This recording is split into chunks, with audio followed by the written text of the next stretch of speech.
کوئی شخص جنت کے ذائقے چکھنے کے بعد، جنت کی نعمتوں سے لطف اندوز ہونے کے بعد دنیا کے کسی لطف کو، کسی ذائقے کو یاد نہیں کرے گا سوائے شہید کے جو اللہ کی راہ میں۔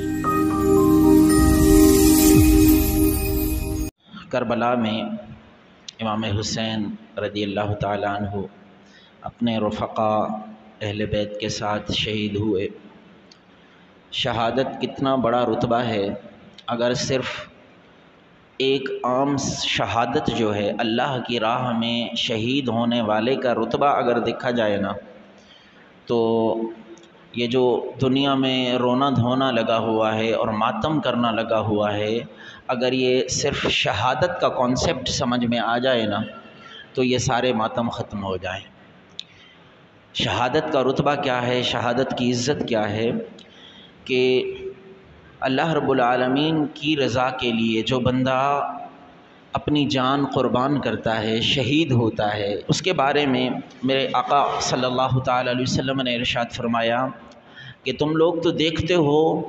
کہ میدان میں شہید ہونے والے کو تلوار کے بھی زخم لگتے ہیں، تیروں کے بھی زخم لگتے ہیں، نیزوں اور بھالوں کے بھی زخم لگتے ہیں۔ میں مصطفیٰ تمہیں بتاتا ہوں، یہ جو شہید ہو رہا ہوتا ہے، تیروں تلواروں کے زخم لگ رہے ہوتے ہیں، حقیقت میں اسے اتنا بھی تکلیف نہیں ہو رہی ہوتی جتنا تمہیں چونٹی کاٹے تو دکھ تکلیف ہوتی ہے، درد ہوتا ہے، اتنا بھی تکلیف شہید کو نہیں ہوتی جو اللہ کی راہ میں جب شہید ہوتا ہے۔ اتنی بھی تکلیف جیسے خود اپنے آپ کو اگر چونٹی کاٹ لیں، یا آپ کو یہ چونٹی جو ایک چھوٹا سا جانور ہو وہ کاٹ لے تو بھی جتنی تکلیف آپ کو ہوتی ہے، میرے محبوب نے فرمایا شہید کو اتنی بھی تکلیف محسوس نہیں ہوتی۔ اب لوگ کہیں گے یہ کیسے ہو سکتا ہے، یہ بات سمجھ میں نہیں آتی، تیر لگے اور درد نہ ہو، تلوار کاٹے اور درد نہ ہو۔ جی ہاں، آپ کے سامنے بھی یہ پایا جاتا ہے کہ ایک انجیکشن لگا دیا جاتا ہے، اس کے بعد آپریٹ کیا جاتا ہے، مگر اسے محسوس بولیے نہیں ہوتا نا، اس محسوس نہیں ہوتا کہ اس کا ہاتھ کاٹ دیا گیا ہے، اس کا پیٹ کاٹ دیا گیا ہے، چیر لگا دیا گیا ہے، جتنا مرضی اسے کاٹ پیٹ دیا گیا ہے اسے احساس نہیں ہوا، خالی ایک انجیکشن لگایا گیا تھا۔ ایک انجیکشن کا کمال یہ ہے، آؤ ذرا میں آپ کو سیر کرواؤں، اگر عشق کا انجیکشن کسی کو لگا ہو، یہ تو ایک چھوٹا سا انجیکشن ہے نا، اگر محبت کے عالم میں کوئی گرفتار ہو جائے، اگر کوئی عشق میں مبتلا ہو جائے تو پھر اس کی کیا کیفیت ہوتی ہے۔ حضرت یوسف علیہ السلام آپ جب مصر میں آئے نا تو زلیخا بڑی دیوانی ہوئی، زلیخا دیوانی ہوئی، اس کی کہانی میں نہیں سنانا چاہ رہا۔ تو مصر کی بڑی خواتین جو بڑے بڑے گھرانوں کی، معزز گھرانوں کی خواتین تھیں، انہوں نے اس کو کہا، زلیخا کے بارے میں باتیں کرنے لگی، پاگل ہو گئی یہ زلیخا، ایک غلام پر اتنے فریفتہ ہو گئی، کیا ضرورت تھی اتنا ہنگامہ کرنے کی۔ تو اس نے جب سنا، یہ ساری باتیں سنی نا زلیخا نے، تو ایک دعوت رکھی، ان عورتوں کو بلایا، بٹھایا، ان کے ہاتھوں میں فروٹ دیے، چاقو دیے، چھریاں دیں اور کہا ابھی کاٹو اور کھاؤ۔ وہ کاٹنے ہی لگی تھیں کہ ادھر سے دروازہ کھول دیا، حضرت یوسف علیہ السلام سے گزارش کی یہاں سے ایک دفعہ گزر جائیں، ان کے سامنے سے ایک دفعہ گزر جائیں۔ حضرت یوسف علیہ السلام ایک دفعہ وہاں سے گزرے تو میرے رب نے قرآن میں اس بات کو بیان فرمایا، وَقَطَّعْنَا أَيْدِيَهُنَّ، کہ سب عورتیں جو چاقو چھریاں ہاتھ میں لے کر کے بیٹھی ہوئی تھیں، سیب یا فروٹ کاٹنے کی نیت سے بیٹھی ہوئی تھیں، وہ سیب اور فروٹ اپنی جگہ رہ گئے، وہ اپنی انگلیاں اور اپنے ہاتھ کاٹ کے بیٹھی ہوئی تھیں۔ اور پھر کیا ہوا؟ پھر ہوا یہ کہ ان کو اپنے ہاتھ کٹنے کا احساس بھی نہیں ہوا، ادراک بھی نہیں ہوا۔ انہوں نے یہ نہیں کہا ہائے ہائے ہم نے یہ کیا کر لیا، بلکہ کیا کہنے لگی، وَقُلْنَا حَاشَ لِلَّهِ مَا هَذَا بَشَرًا، کہنے لگی یہ کوئی انسان کا حسن نہیں لگتا، یہ کوئی فرشتہ لگتا ہے، کوئی انسانی حسن یہ محسوس نہیں ہوتا۔ یعنی تعریف، جو جملہ بولا، زبان پر جو کلمات آئے وہ بھی حسن کی تعریف میں آئے، اپنے ہاتھ کے کٹنے کا احساس اور ادراک ان کو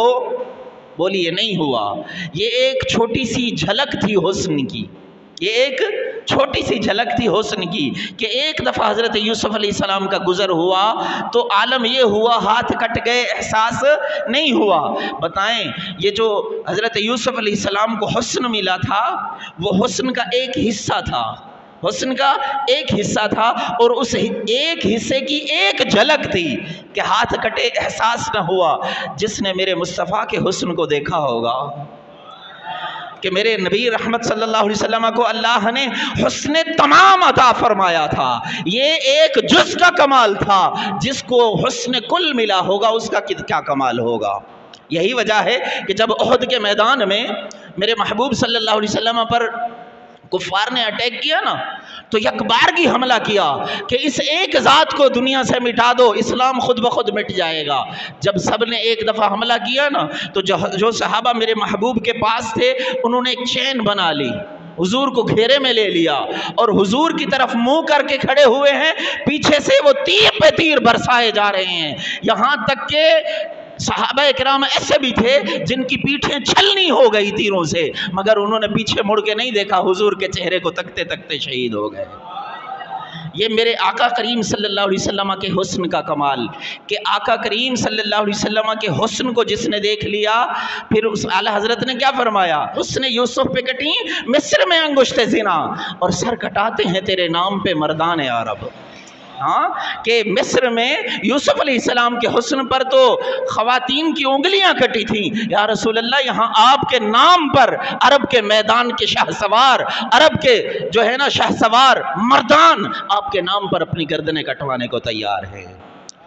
تو یہ تھا میرے محبوب صلی اللہ علیہ وسلم کا حسن۔ اب اس سے بھی آگے بڑھیں، جو اللہ کے عشق میں، جو اللہ کی محبت میں میدان میں کھڑا اپنا سر کٹا رہا ہو، بتائیں اسے کیسے تکلیف کا احساس ہوگا، اسے ادراک کیسے ہوگا۔ اس لیے میرے محبوب صلی اللہ علیہ وسلم نے ارشاد فرمایا جو اللہ کی راہ میں گردن کٹواتا ہے اسے اتنی بھی تکلیف نہیں ہوتی جتنا ایک چونٹی کاٹنے پر انسان کو تکلیف ہوتی ہے۔ ہاں اور پتہ ہے کیا، یہ جو لذت ہے نا اللہ کی راہ میں شہید ہونے کی لذت، اس کی تو کوئی مثال ہی نہیں ہے،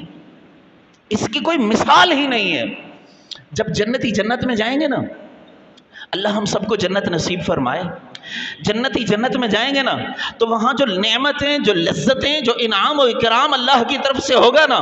کہ اس کے بارے میں حدیث مبارک ہے کہ کسی آنکھ نے دیکھے نہیں ہیں، کسی کان نے سنے نہیں ہیں، کسی دل میں گمان تک نہیں آیا، ایسی نعمتیں وہاں ہوں گی جنت میں۔ لیکن جنتی جنت میں جانے کے بعد کوئی بھی جنتی دنیا کی کسی لذت کو، دنیا کے کسی ذائقے کو، دنیا کی کسی نعمت کو یاد ہی نہیں رکھ سکے گا۔ جب جنتی جنت میں جائے گا تو وہاں کی نعمتیں، وہاں کی لذتیں، وہاں کا انعام و اکرام ایسا ہوگا کہ دنیا کا سب کچھ فراموش ہو جائے گا، جیسے کچھ تھا ہی نہیں جنت میں جب جائے گا۔ لیکن ایک لذت وہاں بھی باقی رہے گی، ایک لذت کا ذائقہ وہاں بھی برقرار رہے گا۔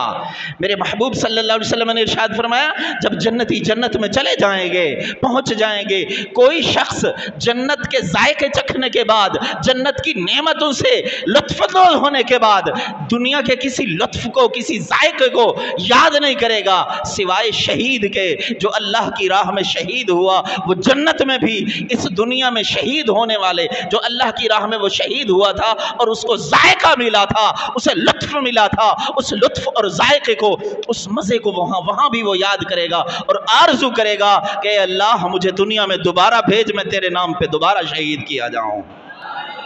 بار بار تیرے نام پہ شہید ہونے کا دل کرتا ہے، بار بار تیرے نام پہ سر کٹانے کا دل کرتا ہے۔ یہ شہید جو ہوگا وہ جنت میں بھی یہ آرزو رکھے گا۔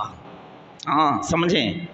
اب یہ جو شہید ہے اس کو اتنی لذت مل رہی ہے، اتنا سکون مل رہا ہے اللہ کی راہ میں شہید ہونے کا۔ اب بتائیں، اب آئے ذرا کربلا میں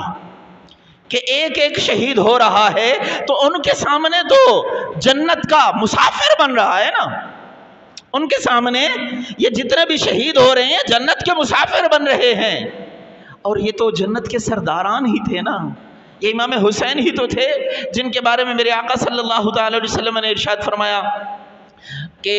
یہ حسین، یہ حسن، یہ حسین سیدہ شباب اہل الجنہ، یہ میرے دونوں شہزادے جنتی نوجوانوں کے سردار ہیں، جنتی نوجوانوں کے سردار ہیں۔ اور جنتی بزرگوں کے سردار کون ہیں؟ ابو بکر و عمر رضی اللہ تعالی عنہما۔ ابو بکر و عمر میرے نبی کے جو دو دوست ہیں، یہ کون ہیں؟ جنتی بزرگوں، جنتی بڑی عمر والے جنتی، یعنی وہاں تو سب ایک عمر کے ہوں گے، یہ کانسیپٹ بھی ذہن میں رکھ لیں، وہاں سب ایک ہی عمر کے ہوں گے۔ ایک دفعہ میرے محبوب صلی اللہ علیہ وسلم ایسے تذکرہ فرما رہے تھے کہ جنت میں تو سارے جوان ہوں گے، سارے جوان ہی جنت میں جائیں گے۔ تو ایک بڑھیا بیٹھی تھی، اس نے کہا حضور میرا کیا ہوگا، میں تو بوڑھی ہوں۔ تو حضور نے فرمایا جنت میں سارے جوان ہی ہوں گے۔